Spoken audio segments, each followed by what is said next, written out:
갈라디아서 묵상 14번째. 그리스도인의 권세는 변화에서 나옵니다. 갈라디아서 1장 18절로 20절. 3년 뒤에 나는 게바를 만나려고 예루살렘으로 올라갔습니다. 나는 그와 함께 보름 동안을 지냈습니다. 그러나 나는 주님의 동생 야고보 밖에는 사도들 가운데 아무도 만나지 않았습니다. 내가 여러분에게 쓰는 이 말은 하나님 앞에 맹세코 거짓말이 아닙니다.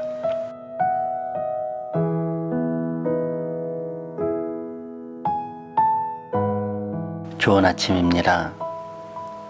새벽 그 어느 때보다도 오늘의 창밖은 칠흑 같네요. 빛이라고는 조금도 보이지 않는 그야말로 암흑입니다. 그런데 이 어둠은 곧 사라지겠죠? 아침이 오니까요. 많은 비에 태풍까지 덮친 피해는 아마도 이 칠흑 같은 악몽일지도 모르겠습니다. 그럼에도 불구하고 곧 아침이 옵니다. 밤이 깊을수록 어둠이 짙을수록 새벽은 더 가까이 오는 법이니까요. 아픔과 고통의 한가운데에서 새벽을 기다리는 파수꾼처럼 무에서 유를 창조하시고 죽음에서 생명으로 인도하신 하나님의 손길을 기대하는 오늘을 살기 원합니다. 아라비아에서 3년을 지낸 후 바울은 예루살렘으로 갑니다. 그곳에서 베드로와 야고보를 만나죠. 베드로는 물론 예수님의 동생이었던 야고보는 당시 초대교회 중요한 지도자들이었습니다. 이는 아마도 바울에게 깊은 확인의 과정이 되었을지도 모릅니다.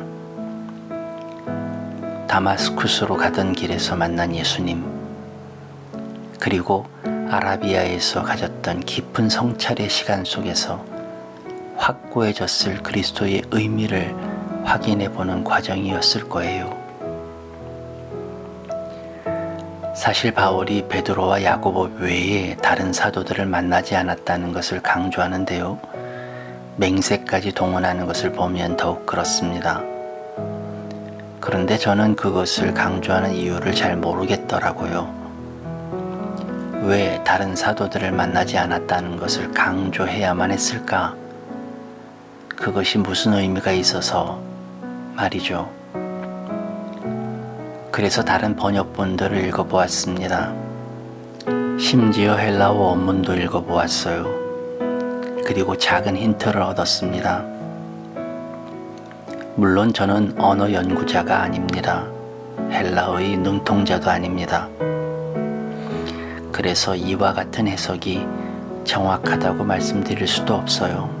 다만 저는 이럴 수도 있겠다 정도의 해석을 할 뿐입니다.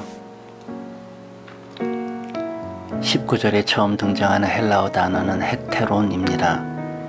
이것은 다른 이라는 뜻입니다. 이 단어는 보통 뿌리가 다르다 라는 뜻을 내포하죠. 그 다음으로 등장하는 아포스톨론은 사도들이라는 뜻입니다. 이를 일반적으로 사도들을 주격으로 놓고 해석하면 다른 사도들이 되지만 사도들을 소유격으로 놓고 해석하면 사도들의 다른 것이 되죠. 어쩌면 바울이 말하고자 하는 것은 베드로나 야고보를 만난 결과 그들과 자신의 복음이 다르지 않음을 확인했다는 의미가 아닐까 싶어요.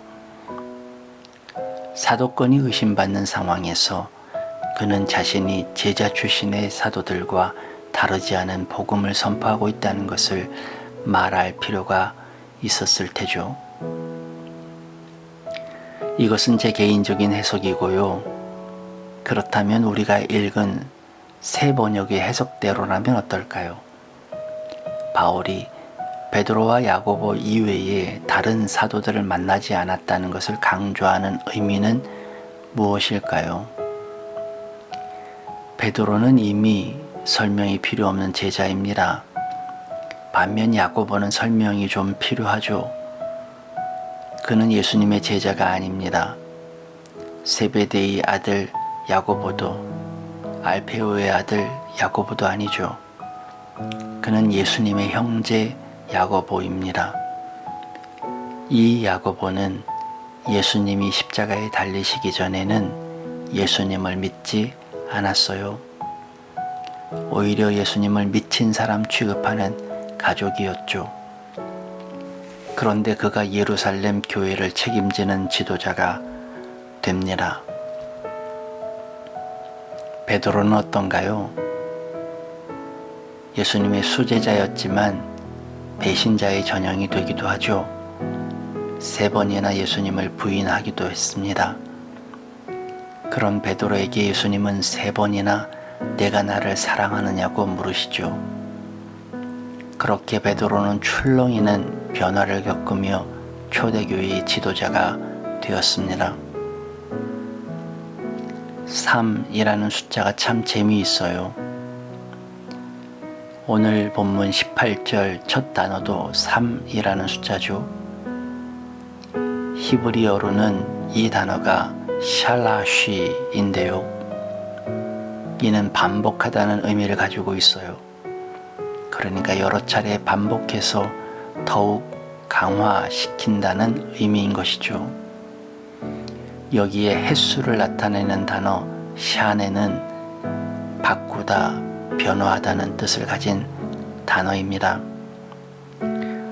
어쩌면 이 말은 아라비아에 3년 동안 자신은 큰 변화를 겪었다는 것을 말하고 있는 것인지도 몰라요.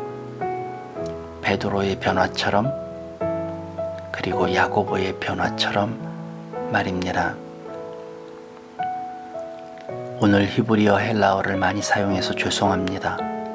특별히 전문가도 아닌데 아는 척해서 죄송해요. 그럼에도 저는 오늘 바울의 변증을 통해 한 가지 깨달은 것이 있습니다. 그것은 그리스도인의 권세는 다름 아닌 변화에서 나온다는 것이죠. 어느 출신, 어느 계층, 어느 가문 등 타고나거나 정해진 자리가 아니라 새롭게 변하고 거듭나는 데서 십자가의 권세가 있다는 사실 말이죠. 마치 베드로가 변한 것처럼, 마치 야고보가 변한 것처럼 변화된 바울을 통해 하나님은 역사하신다는 사실을 강조하는 것처럼 보여요. 사랑하는 여러분, 끊임없이 변화하는 사람이 진리를 찾습니다. 끊임없이 새로워지는 자만이 은혜를 누려요. 찾는 자에게 주실 것이라고 하셨죠? 두드리는 자에게 열릴 것이라고 하셨습니다.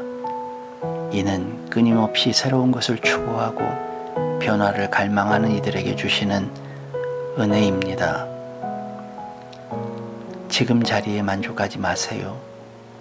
하나님은 주신 것보다 주실 것이 더 많으십니다. 구하는 자에게 주시는 분이고 두드리는 이에게 열어주시는 분이셔요. 과거를 이기는 방법은 변화하는 것이고 옛사람에서 탈피하는 방법은 새 사람이 되는 것뿐이에요. 그렇게 변화는 진리를 찾는 과정입니다. 오늘도 새롭게 사세요. 어제와 다른 나로 사세요. 새로운 도전을 하세요. 변화가 가장 큰 능력이고 간증이 됩니다. 어제와 다른 오늘이 우리를 새로이 만듭니다. 나의 성격, 나의 처지, 나의 환경, 거기에 나의 힘이 있는 것이 아니라 변화, 그것에 나의 권세가 있습니다.